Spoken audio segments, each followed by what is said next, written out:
Hello and welcome back to another Chateau de Bruges video. We're here in France. Thank you for all your positive comments and feedback from the last video. We really enjoyed watching them and we shall take some of your comments on board. I'd like to introduce someone very special to my right. This is Archie. He's my dog from the UK, and with him is my wife Rachel, who you would have heard about in previous videos. She's been over visiting for a week and it's been lovely to have her here. Unfortunately today is the last day for Mum and Dad. They'll be travelling back to the UK tomorrow, so it's been great to have them at the chateau. We thank them for all their help and everything that they've done around the place. Jake and Danielle are still in the UK trying to obtain their visited visa so they can remain in France.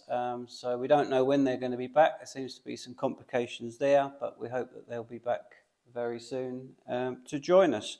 So in the meantime, I've been carrying on with the renovations, and what you're going to see in this video is the room that we're calling Lutece and how we got it to the stage it's at the moment. Now the video is going to contain, as per the last one, some new footage, some photos from previously, which will be in landscape and in portrait, and you'll also have a voiceover from Jake as well at points that it's going to need it.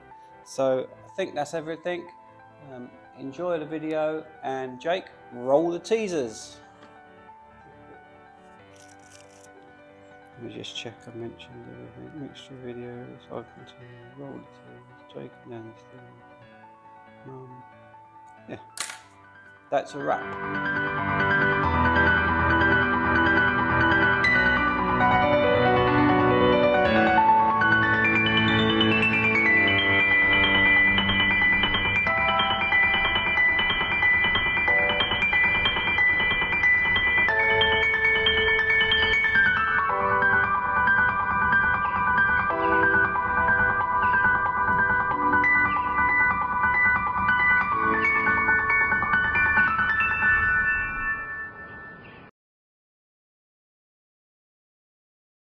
So we're in our second bedroom that we're renovating. This is the room we call Lutece, and this originally had some 80s dated wallpaper throughout the room which didn't meet our design brief.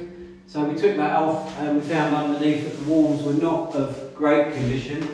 They were a bit mottled and a few holes and bits and pieces. So rather than spend ages sanding, trying to fill those to get them up to good standard, we decided that we were just going to skim the walls of the room throughout. So what you're looking at now is just a little bit of wall chasing, preparing for new electrics that needed to be ran for this ensuite area. So one will be a light switch and the others will be a shaving socket and a light for the mirror. We've also installed a partition wall in this room because the ensuite was big enough for a decent sized shower and for a toilet, but we didn't feel there was enough room for a sink, so we built a partition wall and we've installed the sink outside of the ensuite and between the bedroom. So this partition wall just acts as a nice privacy screen between the ensuite facilities and the bedroom, but doesn't, because we've not gone full height with the wall, it doesn't lose the integrity and the shape of the room, so you still get the grandeur of the room, which was our idea behind the design there.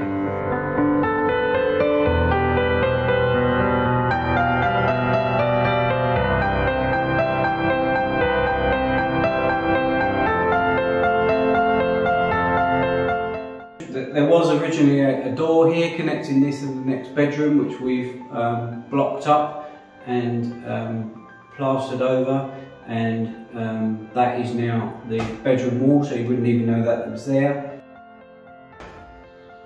So we're just doing some decoration prep in Lutece room here. Normally we'd fill holes with stuff that we bought from the UK called polyfiller. We're yet to find something like that in France. We know that it is sold, we just haven't found a place that sells it yet. So we're going for this product today, excuse my pronunciation, but ENSUITE de rebouchage, which we're going to stick on the ceilings to fill a couple of holes that we have ready for that to be painted.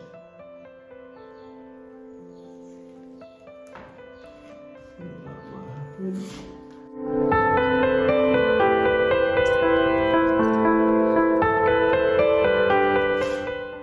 my idea with filling is just to get lots of filler in the space first, and then, as you can see, it's a little bit easier to flatten it out once you've got lots in there.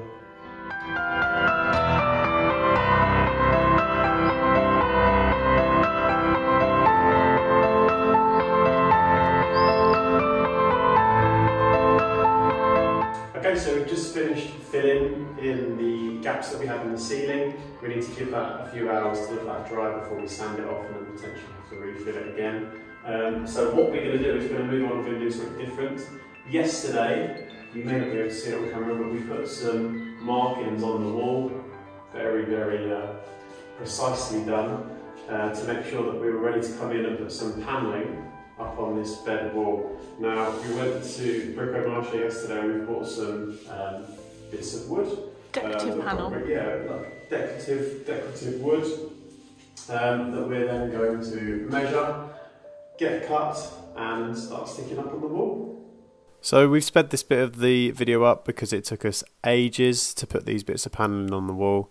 Not because it was a difficult job, but because my OCD was getting the better of me and we had to make sure that everything was straight and looked perfect. As you can see, here's another example of exactly what Merlin does when we're renovating the chateau. He does not leave your side and he will keep eyes on what you're doing just to make sure that you're doing it to Merlin's standards as well. I hope you'll agree, and Merlin agreed, that it looks superb.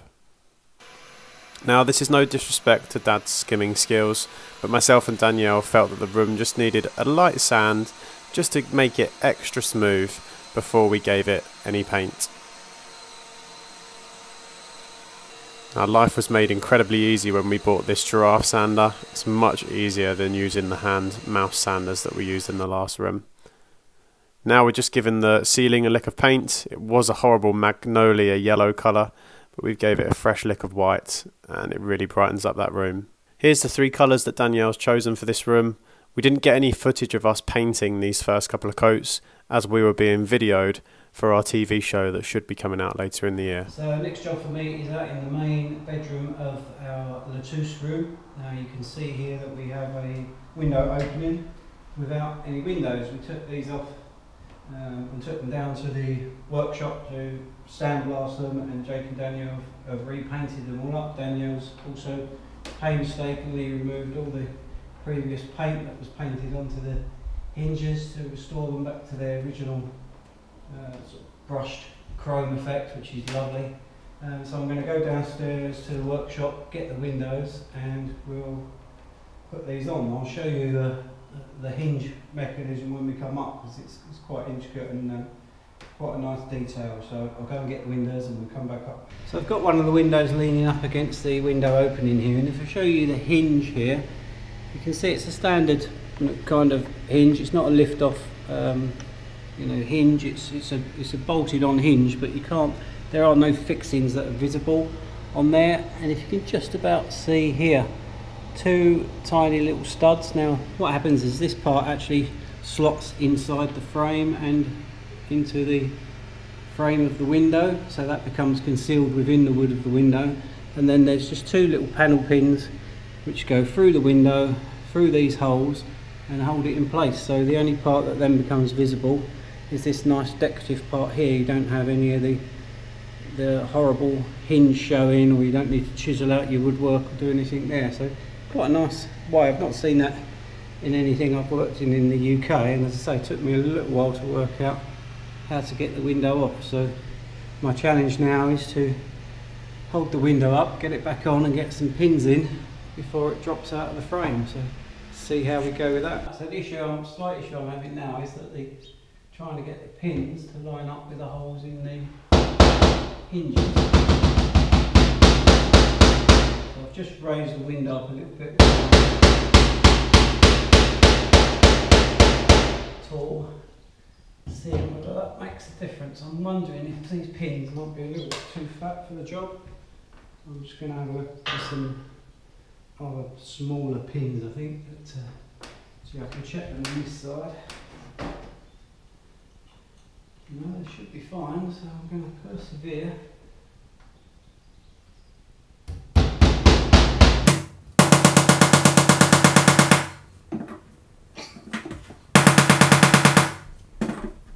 Obviously, the last thing I want to do at this stage is break the glass in the window.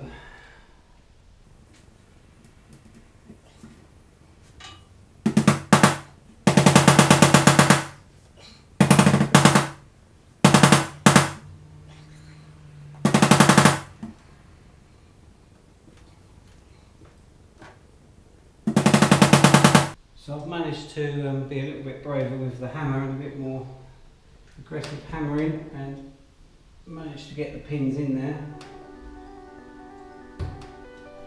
I've also utilised the drill just to make sure the hole in the metal is completely lined up. And that seems to be working for me. So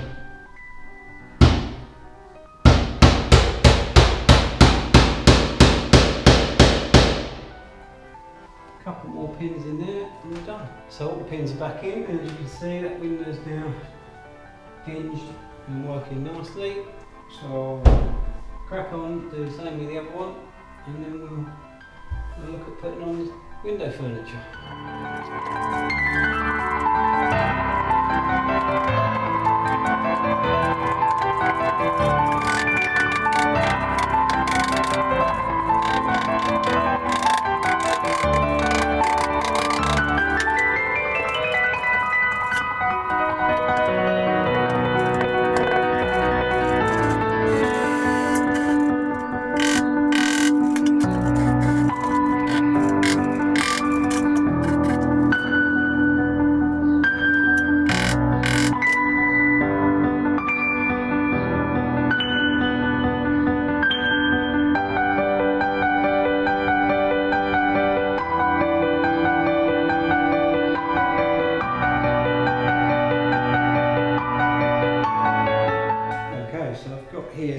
Window furniture which we've prepared already. These were heavily painted again with horrible magnolia, coats and coats of magnolia paint, and also all the nice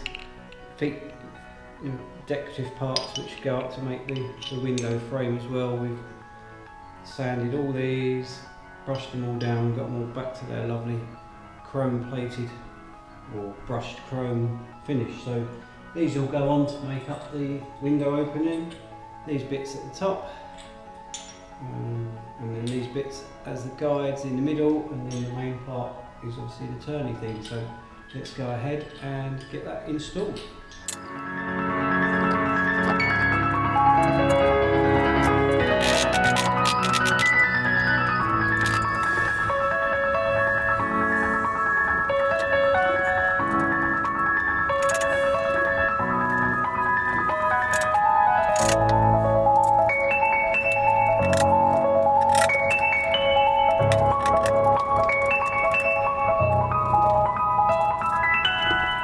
So this is what the room looks like as it is right now. So you'll notice that a lot more painting has been done.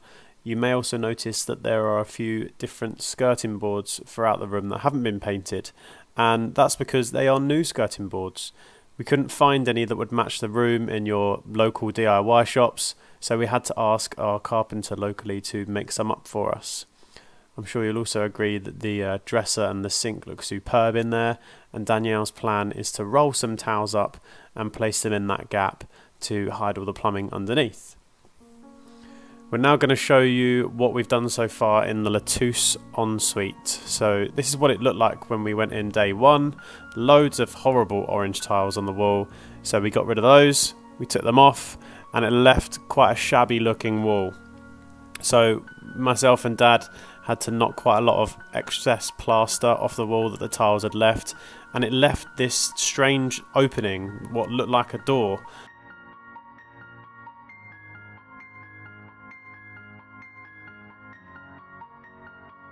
Dad then thought of this brilliant idea to get rid of all of the tiles out of the room rather than having to carry them all the way down the stairs. In any renovation, it's important to take pep breaks, isn't it? And cuddles. So while Danielle was cuddling Merlin, Dad stayed busy with the plumbing and the waste in preparation for the Lutece ensuite. He does a really good job with this stuff, and once he'd finished, he laid the floor and begun plastering in the ensuite as well, just to clear up all those walls that were going to be painted. You may have noticed that he didn't bother doing behind that shower area there, and that's because that's going to be boxed in to hide all of that plumbing anyway. This is what the ensuite looked like once all the floor was down and once all the plastering was done. Pretty much ready for some tiles. And there they go. Again, we didn't get any footage of these going up, but here's a little bit of footage of Dad taking some spacers out after the tiles on the wall had had a day to set. We really love these tiles.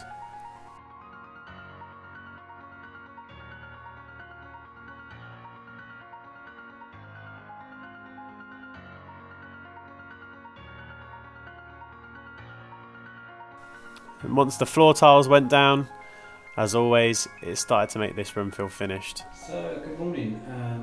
We're back in Lutece today, and today's first job of the day is to grout up these last row of tiles that we put on late last night. So I'm just going to knock out the spacers as we did before with the floor, mix up some grout, and then we're going to grout those in now. So yeah, enjoy the video and see how we get on.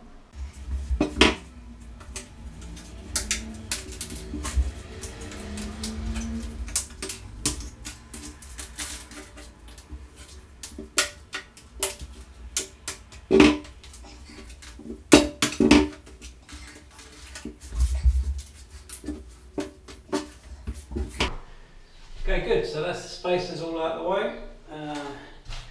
Mix up some grout and then we'll get that grouted in. Okay, so I've got myself my bucket with just a little bit of water in there, and I need a little bit of grout. Got my powdered grout here, and I've got my drill with my mixing paddle on there. So I'm just going to go ahead and mix up the grout that we need. It's just a case of tipping the grout into the clean water in the bucket.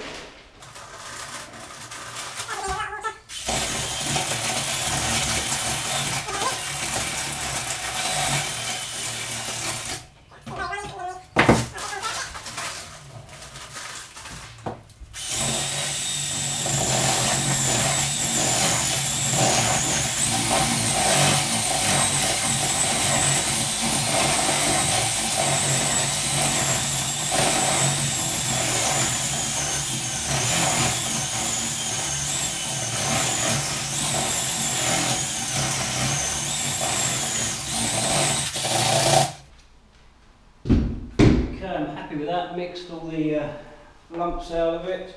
So you're looking for quite a thick, creamy consistency. You'll know when it's about right because you'll start to see the whip marks as the drill goes round. So I'm happy with that. Got plenty there. So we'll grab our float, take that back in the other room, and start getting that on the tiles. They're nicely sealed, tops and bottoms. There's plenty of grout in there. So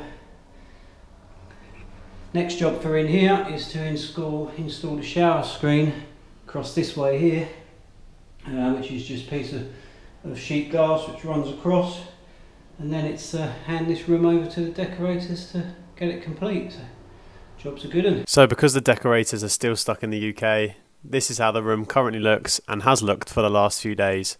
The shower screen looks awesome, and I can't wait to get some paint in that room. Back due to popular demand, we're going to show you some upholstery with Danielle, nicknamed Shabby to Chateau. Okay, so this is day one and attempt one of some upholstery.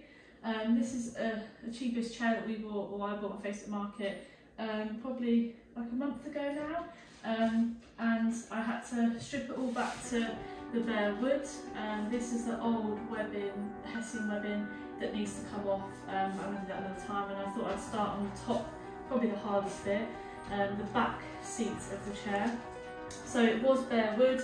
I've had to put a piece of fabric on the back here, so that it's just a cheap material from the fabric shop. I said I want to try and do a bit of upholstery, and they gave me this sort of, nice but cheap bit of material. We then had to go and get some foam cut to replace the old foam. It obviously decompressed quite a lot and doesn't look particularly nice, so we've got some new foam. This is obviously the seat, not the back of the seat. So popped the foam in there, then stapled the fabric on, making sure it's nice and tight. And we've now got to this stage. It was a bit of trial and error with the staples and the staple gun and how we wanted it to look and fit, but I think we're at a stage where we're happy with how it looks at the minute, and then we're just looking at some pins now to finish off the decoration. How are you getting on, Dan? This looks really good. Do you like my setup? I look at mine. This looks lovely and straight. I had a bit of help to make it. Oh, did you? So Danielle's recently invested in some extra tools to help her do this job a little bit quicker and a little bit neater. I'm sure we'll show you some footage of that once we're back in France. Although we're not sure how long we're going to be stuck in the UK yet, as we haven't heard anything back from the French consulate. That chair did look amazing, even though she did everything by hand. So next week we have some of the garden and outbuildings renovation to show you, as well as some of our weekend adventures. But please let us know if there's something in particular you want us to show you or talk about. Until then, enjoy the teasers, and we'll see you next week.